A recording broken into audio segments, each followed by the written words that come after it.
Alors moi déjà j'ai commencé le jeu, c'était genre début BT1, BT2 pardon.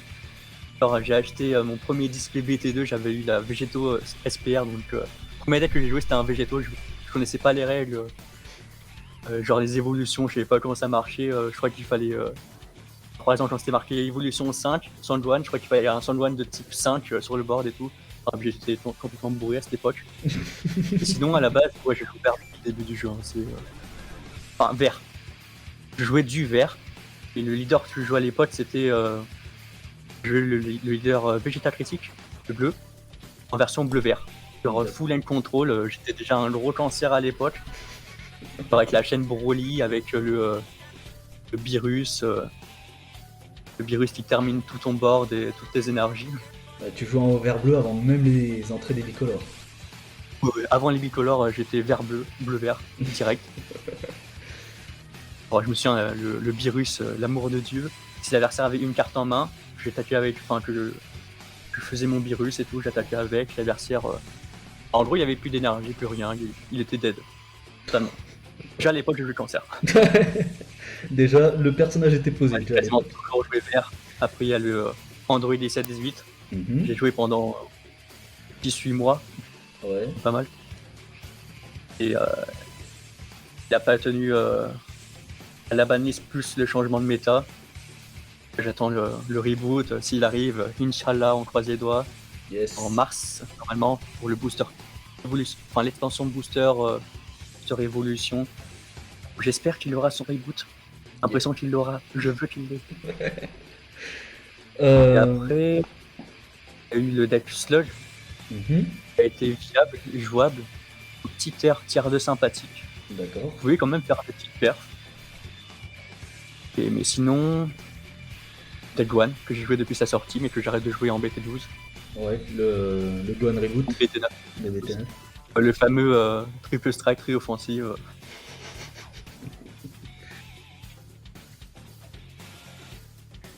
Alors la mécanique de VR pour le coup, ben, c'est du board control, du hand control, la défausse de main, on a vu ça avec Ribrian, Mhm. celle Kamehameha, même depuis le début du jeu, la première chaîne verte, c'est une chaîne qui te mettait ta main à 3, la chaîne de sel.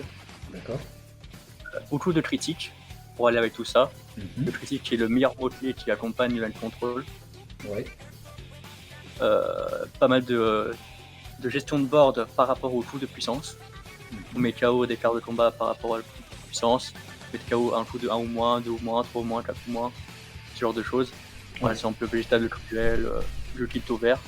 C'est pas la même, c'est pas la même gestion de board que le jaune qui lui va se contenter de passer en inertie. Là, on va carrément mettre KO la battle. C'est KO par rapport à la puissance, Ouais. généralement. D'accord. D'accord. Donc au niveau de la mécanique, c'est hand control et board control. C'est souvent hand control, board control, critique. Si jamais il y a du hand control, sinon c'est pas intéressant. Par exemple, Gohan qui n'a pas vraiment de hand control, sauf celle Kamehameha, mais bon, juste avoir celle Kamehameha dans un deck, c'est pas un deck, avoir un deck hand control quoi. Ouais. C'est juste, t'as une défense anti-jeu, on va dire. C'est là juste pour choper des contres. Du coup, dans Gohan, tu joues des doubles frappes pour améliorer l'aggro. C'est que quand il y a du vrai contrôle que tu mets du crit control avec en fait. Et une des cartes qui correspond parfaitement au vert, mais qui n'est pas de couleur verte, c'est le C17, drop 7 bleu, qui vide totalement les deux mains et qui a un 25 000 critique. C17, drop 7 en bleu. Oui, un DB2. D'accord. C'est une carte qui correspond à vert mais qui est bleu. C'est quoi, je sais pas. Bon, son coup fait penser que c'est du bleu parce que bleu c'est ramp c'est beaucoup d'énergie, 7 c'est beaucoup d'énergie, mais ses effets ils sont totalement verts. D'accord.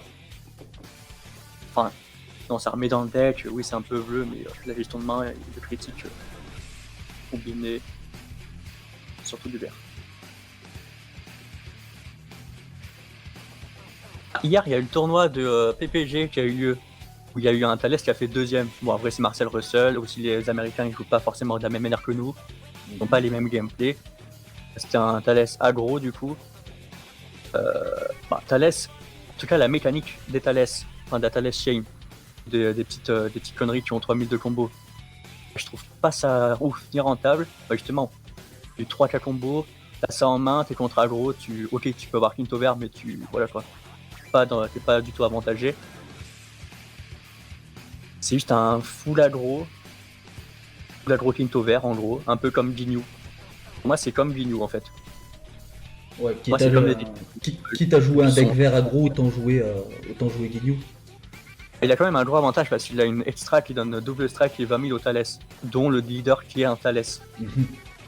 Extra que tu auras à coup sûr, parce que dans tous les cas, en gros, tu vas jouer une carte, une extra dans la battle adverse, qui va lui faire au moins un PV. Et grâce à ça, tu vas pouvoir récupérer une extra. Ouais. Au moins une extra par game, c'est sûr.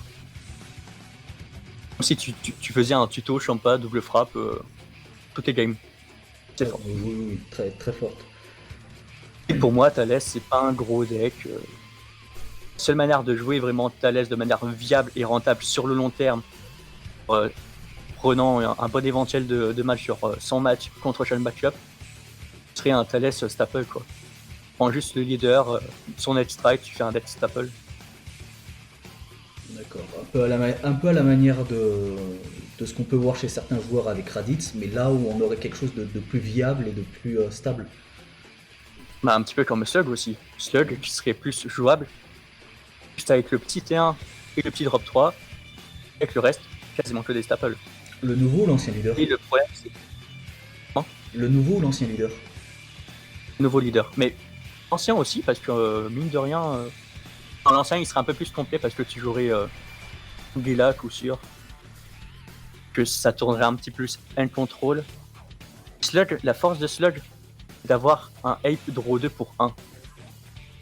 Un draw 2, vous me comprenez, mais le Medametia est juste incroyable. Il rend le deck un peu plus stable, un peu plus viable. Et qui permet aussi de tuer à la meule, en fait. Un Gohan Reboot, au fur et à mesure que le jeu avancera, Gohan Reboot sera de plus en plus dépassé par les événements, par les cartes qui vont sortir. De plus en plus de cartes, notamment en jaune qui permettent de stun les leaders, en bleu qui permettent de mieux contrer. Il y a de plus en plus de bloqueurs gratos, présente des unisons qui permettent de rentable et counter unisons qui sont incroyables. Dans l'un d'entre eux, il y a un bloqueur, à cause de Vegeta.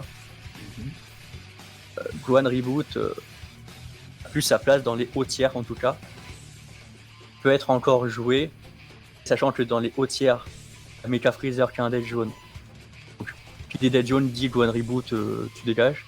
C'est une Shenron qui a un deck jaune. Tous les decks bleus qui ont maintenant Baby Atiak, qui termine totalement un tour entier, et, peuvent jouer bleu-rouge avec des topos, des Gohan. Jouer 15 milliards de contre, c'est rentable dans bleu de jouer 15 milliards de contre, ça fait pas brique. Rouge, soit t'as gros la gueule, soit tu mets des bloqueurs gratos. Quand on dit que Broly BR c'est un match-up easy, que Piccolo c'est un match-up easy pour Gohan. C'est des decks qui font des bloqueurs gratos. Et Broly est tuto un contre. Même dans les match-ups qui sont dits gratos, les match-ups easy win, c'est loin d'être easy win que l'on pense. Gohan n'a pas d'unisson, la méta actuelle. Enfin, je parle de Gohan mono vert, attention. Gohan bleu vert qui peut être joué, mais Gohan mono vert sans unisson T1, j'ai envie de dire. Chance. T12 Gohan, c'est mort. Ouais. Que j'arrête du coup de jouer Gohan. D'accord. Ouais, donc toi tu vois un peu. Enfin, toi Gohan, tu le vois un peu comme Jimmy avec Broly BR, c'est-à-dire un deck qui va avoir beaucoup de match-up négatifs. Le deck est pas mauvais, mais il a beaucoup de match-up négatifs. Il y a des match-ups négatifs, c'est que, comme je l'ai dit dans la vidéo de Melvin, il peut gagner contre tout, mais il peut perdre contre tout. Il peut perdre contre tout. Il peut perdre contre un deck tier 3. Ouais. Perdre contre n'importe qui, tu peux perdre contre du Garlic, contre du Jiren, contre tout. Je suis même sûr que tu perds contre Broly HOM. Un deck de l'ancien temps. Je suis sûr que tu perds contre. Tu perds contre tout, quoi. Tu perds contre jaune, contre bleu, contre rouge, contre vert. Ouais. Tu peux perdre contre tout, quoi. D'accord. Les couleurs ont les armes contre Gohan. Il faut juste adapter son gameplay. D'accord. Une dominance verte. En ce moment, c'est pas trop la dominance verte, Mhm. dominance rouge. En termes de bicolore, contre vert, il est plutôt bien servi. Il y a des bonnes bicolorités, on va dire. Mhm. Vert jaune, c'est Xeno. C'est Xeno, voilà quoi. Quel argument je peux apporter de plus?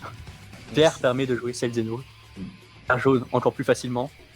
Vert jaune, les deux meilleures couleurs de type contrôle cancer. C'est les deux couleurs du cancer contrôle qui se marient bien. Vert rouge, souvent, c'est quand même top méta. C'est la bicolorité top méta en vrai. Ouais, avec Après, il y a un notamment bon Lunch, joueur plus rouge. avec notamment Lunch et Bulma. Lunch. Lunch et Bulma qui peuvent jouer rouge-vert très facilement, Mhm. de manière très rentable, très stable dans la méta actuelle. Ouais. Vert-bleu, pardon. Pour l'instant, est absent, sauf dans Gohan Reboot. C'est pas trop du bicolore, enfin, c'est du splash. Voilà quoi, vous m'avez compris. Mhm. Mais qui bientôt pourra ressortir s'il y a le leader Android 7.18 Reboot qui sort. Ouais. Aussi parce que BT13, il y aura du support bicolore. BE1, il va y avoir du support Android 21. Bleu-vert pour l'instant est un peu inexistant, mais peut encore faire des choses. Ouais, c'est ce qu'on avait vu sur la vidéo de la couleur bleue. Les derniers supports bleu-vert qu'on a eu, c'était du Irune Degar, mais ça fait le pétard mouillé. Hero de garde, c'est fort en Broly starter, en gros. Le Broly vert BR. Ouais. Le meilleur leader pour pouvoir jouer la Hero Shine. Et en deck bleu-vert, pour montrer la puissance de bleu-vert, Colosseur, tiens. Pour montrer que bleu-vert est une couleur excellente, Colosseur. Je vais utiliser la couleur verte à son maximum. Ibrian, Kamehameha qui est une des meilleurs extras du jeu quand même. Ah oui, ah oui. Dit bleu vert, dit Unison Demigra, Into Freezer, Into Zamasu, enfin bref. Voilà, la fameuse Vert chaîne. plus X, c'est très fort. Ouais.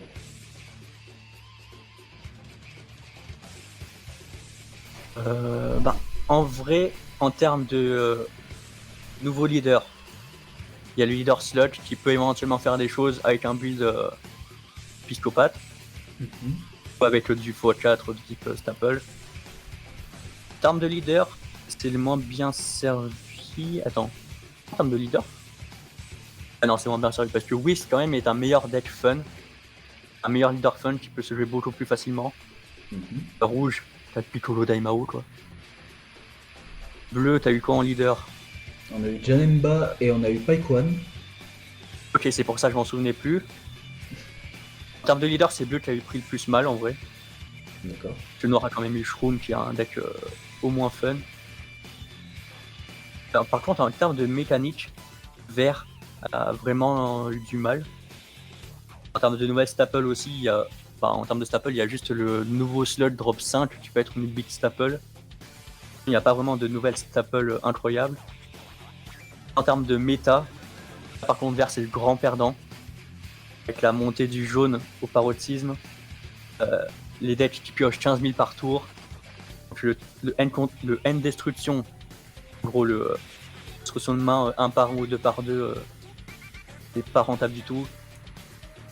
Pour que Vert redevienne viable, en vrai, faudrait qu'il fasse du support Cell Chain, quand la Cell Chain BT3,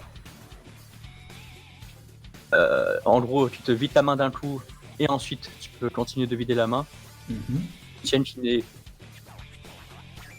Alors, avec des fêtes, ce serait un peu trop, mais au moins barrière pour le drops, pour une chaîne intermédiaire. Ou alors, faudrait du support pour le Super 17. Ça demanderait un leader Android. Et le Super 17 SR de BT5, c'est une carte de hand control très très forte. Oui.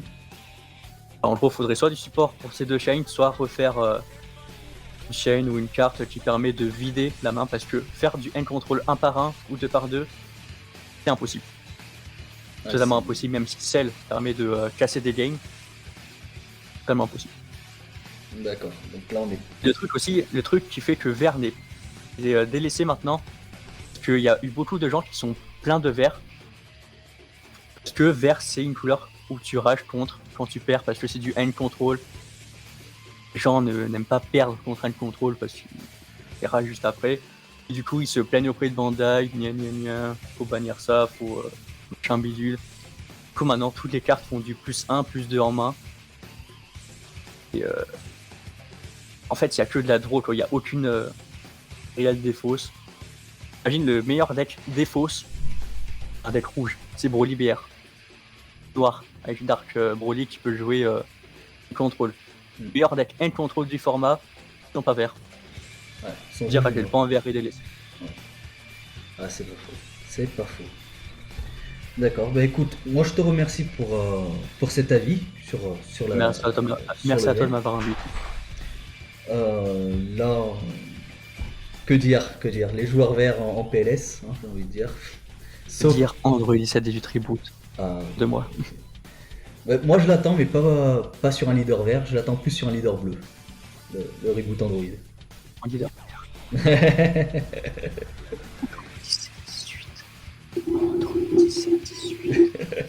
ASMR Android. Même si l'effet est pas rouge, je peux le reboot Twitter. En tout cas, merci à toi. Et de toute façon, en description, je mets un lien vers ta chaîne. Allez consulter sa chaîne. C'est ça, abonnez-vous. Victory. Là, au niveau info, en plus tu commences une série qui s'appelle Road to Victory, si je dis pas de bêtises. Donc, c'est ça. Vraiment, si vous débutez, je pense que ça va vraiment être un bon moyen de prendre le jeu par la corde. En tout cas, encore merci et à la prochaine. À la prochaine tout le monde.